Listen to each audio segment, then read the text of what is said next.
Bonjour tout le monde, Seb Gagné pour le TSLH Espoir. Donc, la semaine dernière, j'ai fait une publication sur Twitter pour vous proposer 4 joueurs pour une nouvelle vidéo d'analyse. 91 personnes ont pris le temps de voter, donc je vous remercie pour ça. Le résultat a été extrêmement serré. En fait, ça s'est terminé avec seulement un vote de différence en faveur du gagnant dont on va parler aujourd'hui. Et j'ai nommé le Slovaque Samuel Honzek. David Renbacker a terminé tout juste derrière. Donc, étant donné le très peu de différence, je vais essayer, si possible, de vous faire quelque chose sur lui un petit peu plus tard au cours de la saison. J'ai proposé ces 4 joueurs-là parce que c'est des joueurs que je trouvais intéressants. Vous avez probablement remarqué que j'essaie de faire mes vidéos pour vous faire découvrir des joueurs un peu moins connus. Je suis content dans un sens que ça tombe sur Honzek parce que ça va me permettre d'utiliser son cas pour parler d'un certain sujet qui a été l'objet de discussion à l'automne dernier. Je parle ici du fait que parce qu'un joueur a joué dans une ligue professionnelle en Europe, il ne devrait pas s'en aller jouer dans le junior. Il y en a qui voient une genre de régression. Il faut comprendre que c'est vraiment du cas par cas selon le joueur, son style de jeu, son gabarit, les choses sur lesquelles ce joueur-là doit travailler. Puis oui, il y en a qui sont prêts à faire le saut directement chez les pros en Amérique du Nord. Pour d'autres, c'est pas l'idéal pour la suite de leur développement, puis c'est pas grave, c'est pas la fin du monde. Ça me ramène à Honzek. Honzek jouait l'année dernière pour le HK Dukla dans la Ligue élite slovaque, puis honnêtement, à 16 ans, il s'en sortait plutôt bien dans un rôle assez restreint. Il aurait eu la possibilité d'y retourner cette saison, mais il a choisi de traverser l'Atlantique puis de s'en venir dans la Ligue de l'Ouest avec les Giants de Vancouver.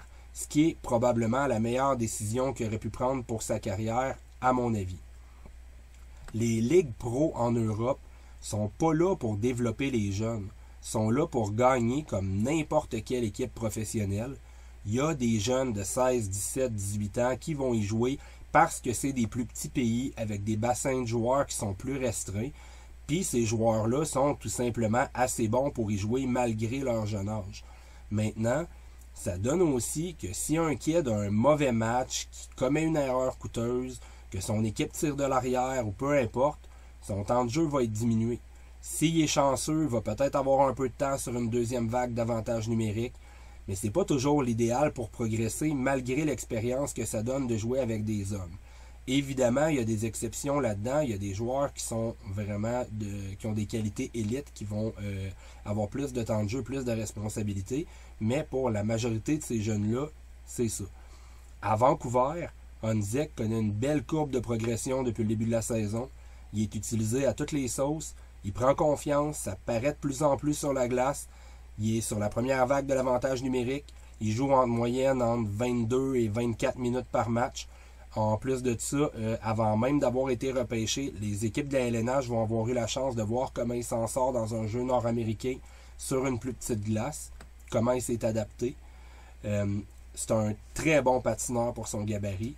Il est capable d'exploser, ce qui est souvent un problème pour les joueurs de son gabarit à son âge. Il est agile, il protège très bien la rondelle.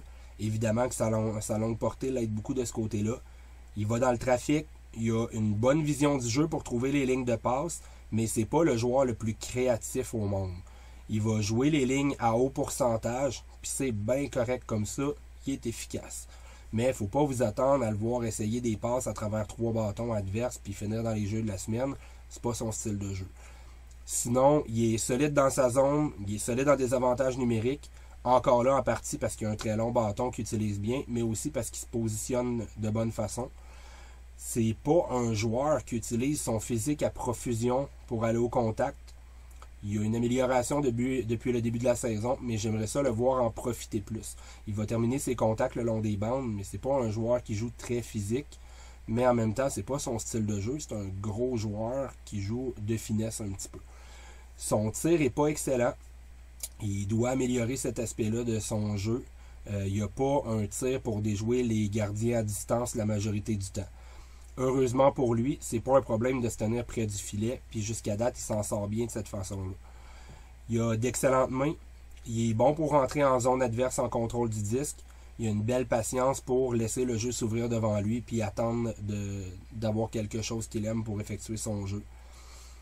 Depuis tantôt, je vous parle de sa longue portée. C'est un gars qui mesure 6 pieds 3 pouces, qui pèse 181 livres. Donc, il y a encore beaucoup de place pour remplir sa charpente pendant les prochains étés. C'est un ailier qui peut jouer tant à gauche qu'à droite. Depuis un certain temps, je l'ai vu effectuer quelques présences au centre, mais je crois pas que ça perdure. Je crois que c'était plus un concours de circonstances. Je pense pas que ça va devenir un joueur de centre.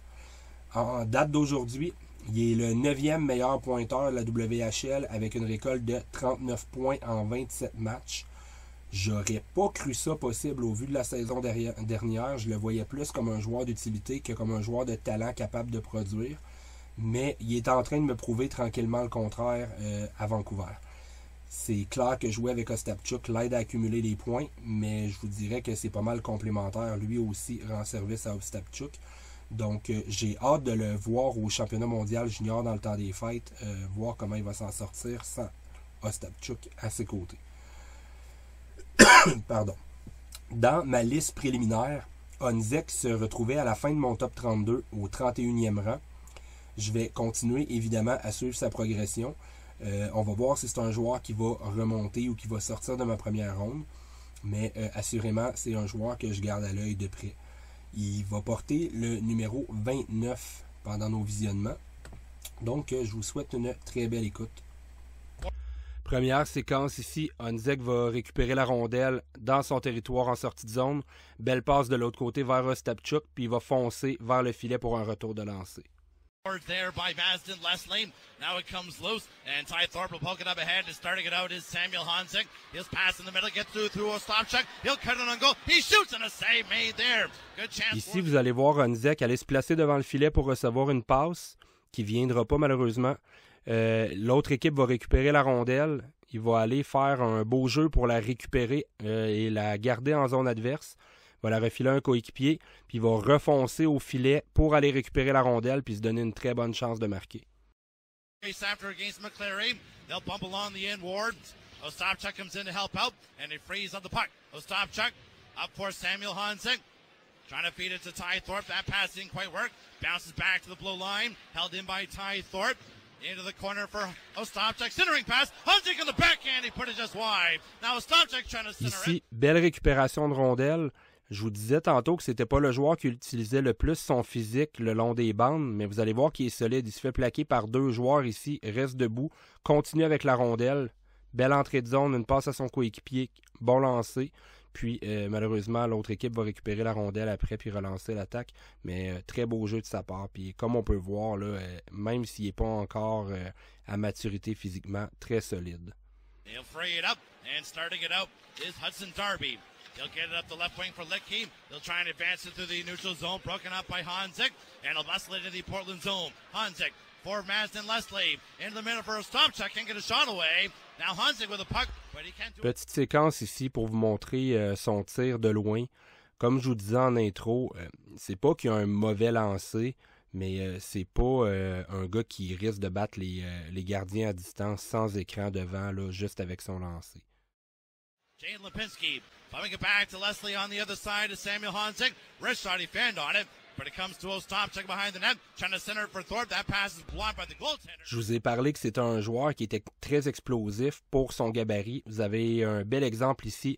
Il va exploser puis partir à 2 contre 1 avec Ostapchuk qui va choisir le lancer. Honzek va être là pour une option de retour qui va malheureusement pas capter, mais très explosif malgré probablement un manque de force encore dans ses jambes.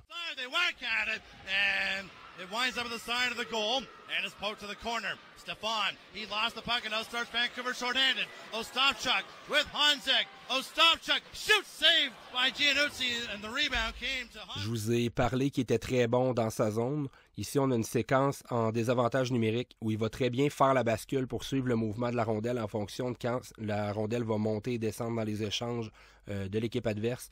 Il va venir harponner la rondelle aussi au joueur à l'aile, récupérer la rondelle ensuite et va effectuer un beau dégagement. Certainly a 19-year-old from Swift Current, really a good player for the future for the Pittsburgh Penguins. Portland controlling in the Vancouver zone. Cagnoni with a blast. He drilled it low and just wide. Now from the right wing corner is Johnson, but he's checked off the puck, and Hansik will send it all the way down the ice into the Portland. Ici, on a une séquence que j'adore de A à Z. Vous allez le voir encore exploser, mais cette fois-ci sur un repli défensif. Il va gagner sa bataille pour la rondelle. Il va venir récupérer la rondelle dans le fond de son territoire. Il va relancer l'attaque lui-même, puis il va resuivre la sortie de zone, récupérer la rondelle dans l'autre aile. Il va faire une très belle feinte devant le défenseur pour se donner un meilleur angle de tir, puis effectuer un bon lancer. Très, très belle séquence ici de sa part. Make the stick lift doesn't make the play. So just another little thing that Zach Ostapchuk has done oh so well for Vancouver here this afternoon. As Hansik goes back for a loose puck deep in the Giants' end, gets some help from Roberts. He'll bank it around to Carson Haynes. Up for Zach Ostapchuk. Rink wide onto the right wing for Hansik with some speed. In across the line, he throws on the brace and shoots. Giannucci the save. Rebound, Thorpe. Ici, on a une très belle pression en échec avant. Va soutirer la rondelle au défenseur, puis ça va lui permettre de partir en échappée. Effectue une belle feinte. Il va se faire voler par le gardien ici. He plays it to open ice, and it'll bounce out through the neutral zone. Hansik stealing it. He's going to get a short-hander breakaway. Hansik to the net. Dans cette séquence-là, on peut voir notamment deux choses dont j'ai parlé dans l'introduction.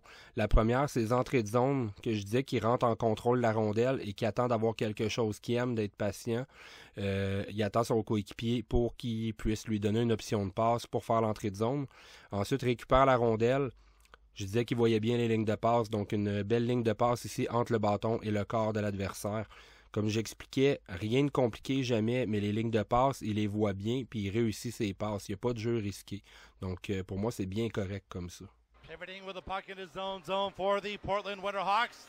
He'll flip it up ahead for Samuel Hansik and across the line. Feed the trailer, Ty Thorpe. Down the right wing in deep. Thorpe, he'll turn and move up the right wing boards. Thorpe, he'll just protect it against three Winterhawks. Back to Samuel Hansik. Nicely through in the left wing side for Damian Palmieri. He'll send it in deep for Ty Thorpe behind the net. Thorpe cuts his way in front.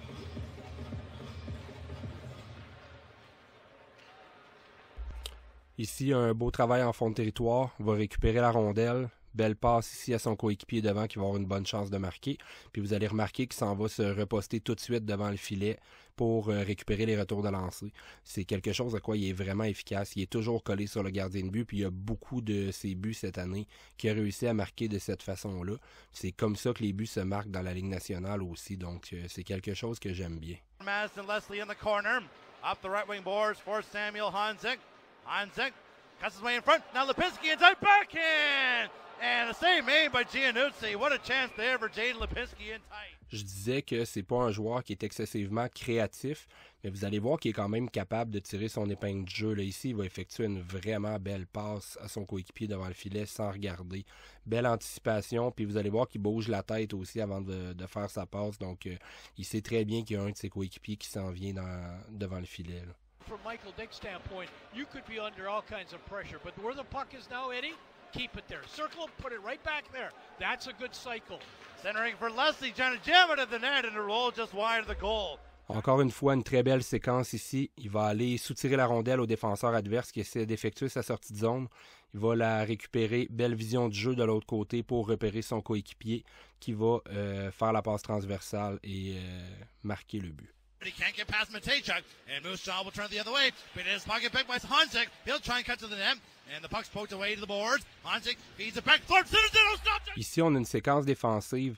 Ce que je veux qu'on remarque, c'est regarder comment Honzek bouge toujours la tête pour repérer qu'est-ce qui se passe autour de lui, puis quel joueur est en mouvement, quel joueur tente de se démarquer puis de se retrouver derrière lui.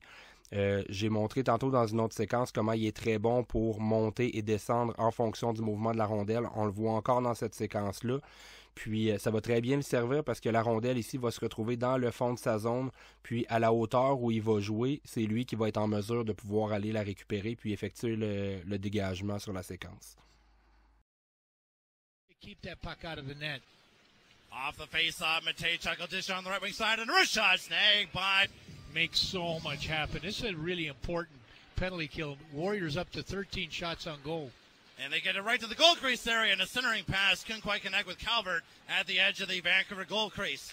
Just over a minute remaining in the penalty to Ty Thorpe. Matejchuk, he'll dish it on to the right wing side for Jagger. He'll turn via the side of the net. Calvert now to Furcus. Now to the right side to Jagger. Wrist shot, saved by Meerwald. Rebound, he stops that as well. Another good save for Brent Meerwald. And the Giants backhand the puck. Ici, très belle vision du jeu. La longue passe transversale pour repérer Masden Leslie qui va enfiler l'aiguille. Très belle passe.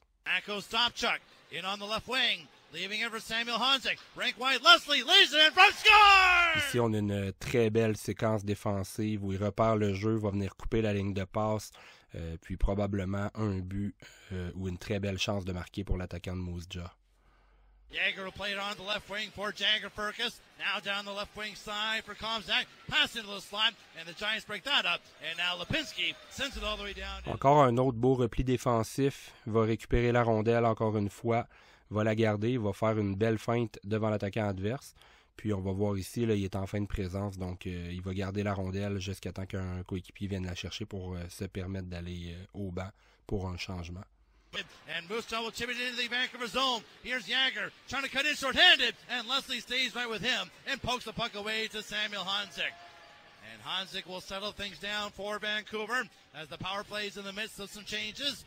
20 seconds remaining in this man advantage for the Giants. Ici, on a une séquence où il va bien protéger la rondelle dans le fond de territoire, va faire une passe à son coéquipier, va retourner chercher la rondelle de l'autre côté, puis encore une fois ici, effectuer une belle passe pour un coéquipier qui va pouvoir effectuer un bon lancer et se donner une chance de marquer. Feed for Samuel Honzik. He'll take it down the right wing boards. Honzik behind the net for Thorpe. He'll move up the left wing side. Thorpe protecting him. Staying on the puck. Nice pass to Honzik. To Anderson. And his shot is tipped up. Me revoilà. Donc, j'espère que ça vous a permis d'en apprendre plus sur ce joueur-là. Il a un profil qui est recherché par les équipes. Donc, je ne serais pas surpris de le voir sortir plus tôt que ce à quoi on s'attend en juin prochain. On sait aussi que les joueurs de son style prennent souvent plus de temps à se développer. On a un bon exemple avec Tage Thompson à Buffalo. Je suis pas en train de vous dire que Honzik va devenir Tage Thompson. Je fais juste dire que je pense qu'on a vu juste la base de ce que ce gars-là peut devenir s'il se développe de la bonne façon. Il est grand, mais à 181 livres sur 6 pieds 3, il est encore frêle, puis il va se développer encore beaucoup physiquement, en plus d'améliorer ses qualités et ses défauts. Donc, ça conclut pour la vidéo d'aujourd'hui. Et on se revoit une prochaine fois. Salut!